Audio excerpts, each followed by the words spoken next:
I'm actually not going to talk about the New York Times or grids or Helvetica. So if any of you are actually like missing work and you're like that disappointed, you won't be missing those subjects. Actually, because it's such a short segment today, I thought I would try to sort of use it to do something a little bit fun and unexpected, and sort of go back in time and show you the work that I was doing when I first got out of school and when I was first trying to make a career. So this talk is called Everything I Know About Design I Learned in the 90s. I also thought I'd give this talk while most of the audience could remember the 90s, because it was such a crazy, crazy time. But first, just a little bit of history about me. I grew up outside of Washington, D.C., in a little suburban town called Gaithersburg, and then my family moved to Los Angeles. I went to art school and actually got a degree in illustration and painting. And so I actually don't technically have any formal training in graphic design. Everything I've kind of winged or taught myself or learned from people who are much more talented than me. And then I came back to the East Coast and tried to pay my dues for a while in the Washington, D.C., Virginia area. Working at ad agencies, working at small design studios, doing print work, and this was before the internet became like a really huge thing. And then I moved to New York City towards the end of the 90s, and somehow got some really great opportunities to work with fantastic people at Behavior, and then got this terrific job at the New York Times. So, if you sort of look at the time and the work I did in the 90s, it's kind of like this kind of lost decade of really kind of embarrassing work, and that's what we're going to do this morning, is to take this tour through some really bad work, and I hope you will still respect me at the end of this. So the 90s. So I'm going to run through about 5 or 6 major points that I've learned in the 90s. The first one is tell the truth. I learned so much from this guy, just watching him. He's like the first president that you watch as an adult when you're like of voting age just teaches you so much. I think mostly his problem was that, of course, he didn't tell the truth to the people around him. But I actually think, at least in the case of the scandal with Monica Lewinsky, he wasn't telling the truth to himself, both about who he was and what he had done. And that's really kind of the first really big lesson that I would take away from the 90s above all else, is you really have to tell the truth, not only to others but to yourself, about who you are and what you do. And really this point kind of is going to inform the rest of the talk and the other points. So number 2, everybody remember the Y2K bug, the Millennium Bug? I don't know if you can read this book cover. I can barely read it here. It's really awesome. Right on the cover it says, so at 12:01 a.m. on January 1st, your electricity goes off, your phones aren't working, the computer at your local bank crashes, the police and 911 are nowhere to be found because the Millennium Bug makes all the police just shut down. And the illusion of social stability is shattered, and it's up to you to protect yourself and your family. There's like a whole, of course you remember, there's like the whole raft of news stories and books and advice about how to deal with the Millennium Bug. And what I learned from this is actually one of the most important rules about design of any stripe is you really have to understand the problem before you work on the answer. And that's what I tell the designers that I work with. A lot of times I see designers jump right to the computer and actually start fleshing out the problem. And I know there are some schools of thought that say that's perfectly legitimate, but I really prefer to spend the time doing the research, understanding what the problem is before you ever start working on the answer. And in terms of like my own career, when I went to art school, I decided straight away that I was going to do illustration and painting. And that is really a case, I think, of me jumping to the answer before I really understood what the problem was. So this is the first thing I ever did that ever got in print. This is for a little magazine in Orange County called Coast Compute, and it was there's actually no computer involved in this, which is amazing. It's just ink on board with some watercolor, and I went out and saw my portfolio around Southern California and got somebody to agree to print an illustration for me. So I did a series of covers for them, and I started to do like a lot of small-time illustration, and this is something I did for the Orange County Register. And over time, I realized these weren't really illustrations that I was doing. These were design problems that I was really interested in, and it wasn't so much the act of drawing and painting, which I went into art school thinking that was what I really wanted to focus on, but it was really about figuring out display problems, presentation, layout, communicating information, and I try to turn every illustration into a kind of design, basically graphic design. And so towards the end of school, I started to realize, like maybe it's design that I'm really interested in. This is another illustration I did. I mean, a lot of the stuff that I pulled out of my portfolio last week, I don't even remember what it was about. So another big event, typographically from the 90s, actually. Is anybody familiar with this typeface Sonoran sans serif? This is how they describe it. It's a contemporary sans serif, has more humanist characteristics than many of its predecessors, and is much more in tune with the mood of the last decades of the 20th century. So this is a typeface that actually got huge in the middle part of the 90s. And this is actually a specimen of Sonoran. And if you don't recognize it, you might recognize it if I start to switch back and forth between Sonoran and Helvetica. That's Helvetica, that's Sonoran. And really, what Sonoran became in the middle part of the 90s was Arial. Microsoft bought Sonoran, which had been drawn beforehand, and renamed it Arial and distributed it with Internet Explorer. And the reason they bought Arial was they wanted to save money on the licensing fee for Helvetica. So, but you look at it, this is Sonoran, and it's obviously a knockoff of Helvetica. So the lesson I take away from this is don't skimp. You really have to go through the effort and really the expense to get the right solution for your project, for your design problem.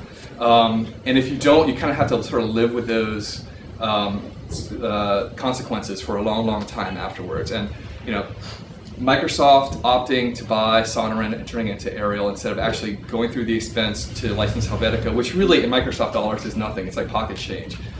Is to me like the equivalent of like the Exxon Valdez. It's like they polluted like this water for decades. So it's really important to really spare no expense, within reason, to get your project done.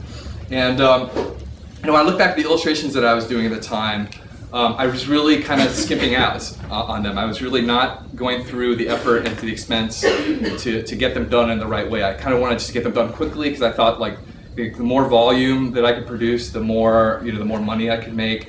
I used really cheap materials. This is an illustration that I did, I think in 1992 or something, and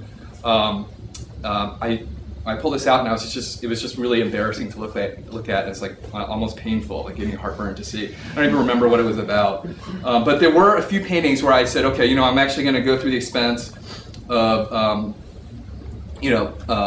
buying canvas and using the right brushes and really take the time to research my idea and to plan out the illustration, or plan out the painting rather.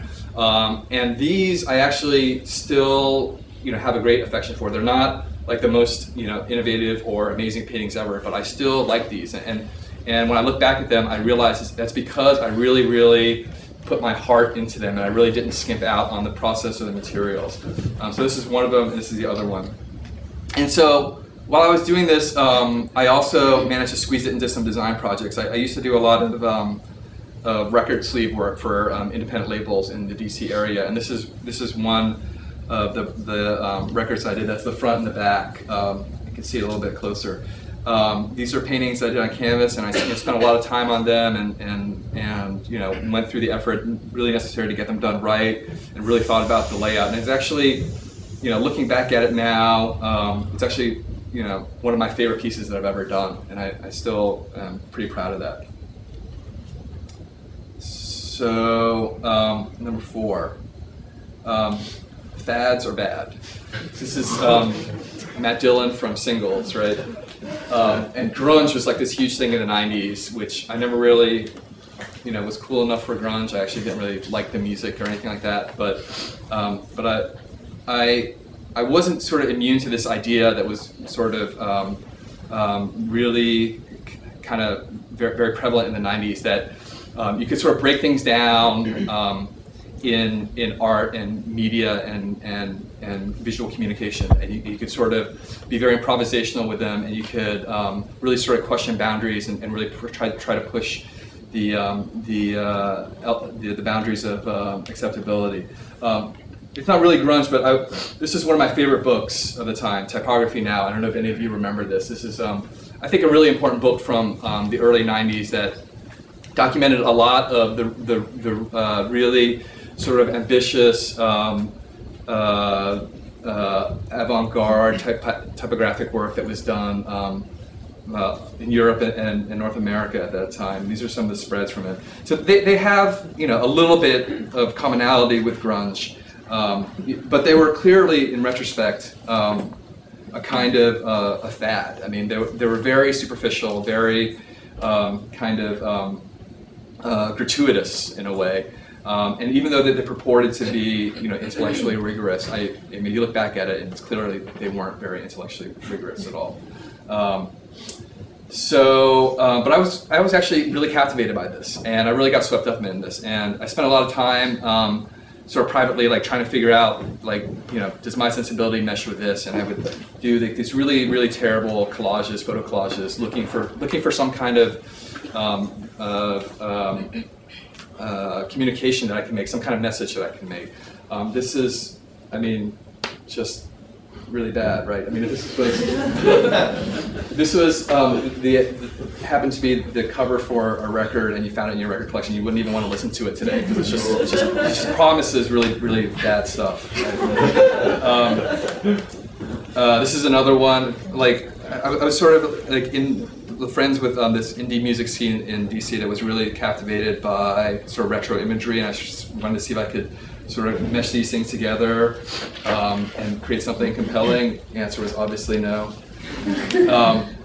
And so when it came to actually applying these kinds of ideas to real projects, this is another record sleeve that I did. This actually got produced, and I think about 500 or 1,000 copies of this got printed or pressed and printed. And you look at this cover, and all that typographic sort of playfulness and really pulling things apart, that I was studying. All I could really do was sort of just cover up this Bodoni a little bit. I mean, that's as crazy as I could get, and then throw in a couple of lines. So I was really sort of trying to straddle, both worlds, like something, this sort of Typography Now kind of look that I thought was so amazing, and then like this true sensibility of mine that I thought, well, maybe I can reconcile them, but I really couldn't reconcile them at all. And if you look at this cover, it's not quite a complete disaster, but it's also not very interesting at all. It's not really compelling or memorable. So, 5. This guy. I mean, he made it big in the 80s, but he did something really, really kind of crazy in the 90s, which was try to teach people to speak in hieroglyphics, at least learn one word in some crazy hieroglyphics. So he gave up his name Prince, and he said, okay, you can call me by blah, blah, whatever it is, right? And this is a case where, he was this awesome, talented musician named Prince, but he thought, well, I'm not really this Prince that you think I am. I'm like this other thing. And the lesson I learned from that is really let a thing be what it is. You can't try to dress up something in this other crazy abstract idea, even though it's near and dear to your heart, if it's not really what it really is. And so when I look back at actually the work that I first started doing when I came online and started my website for the first time, it was really about trying to take a medium and sort of make it something that it wasn't, namely trying to turn it into a printing press. This is my first version of subtraction.com, my website. And when I look back at it, I used the web in exactly the way I would have used the web had I had an unlimited budget for printing my personal projects. It's essentially a big, portfolio piece or brochureware. There's no dynamism to the layout or to the site at all. There's nothing driving on the back end. In fact, it really is all flat files. There's no user contributions, no comments, no community, none of that. It was really just me trying to do something online that I would have done in print. And it's a case of me not really letting the web be what it was, and trying to turn it into something else. And then actually, another iteration of this, I tried to sort of do away with the huge first version of the site that I'd done before, and just make a single page. Mostly because I didn't really understand what to do with the web. I was like, okay, well that didn't work. Let me try this. And the one quote unquote innovation I had was trying to make this site like incredibly wide, so that your mind would be blown as you pulled the horizontal scroll bar. Right? In retrospect, this is actually only about 1,000 pixels wide, which is to that here. So, I don't know. But I was still sort of or plugging away at the sort of painting or image making kind of stuff. I used the web as a sort of showcase for these kinds of collages that I used to do. Quite similar to the painting that I did, and just thought that my site would work in that way. It would just be a place for me to sort of essentially show the kind of doodlings that I did in my sketchbook, but digital stuff.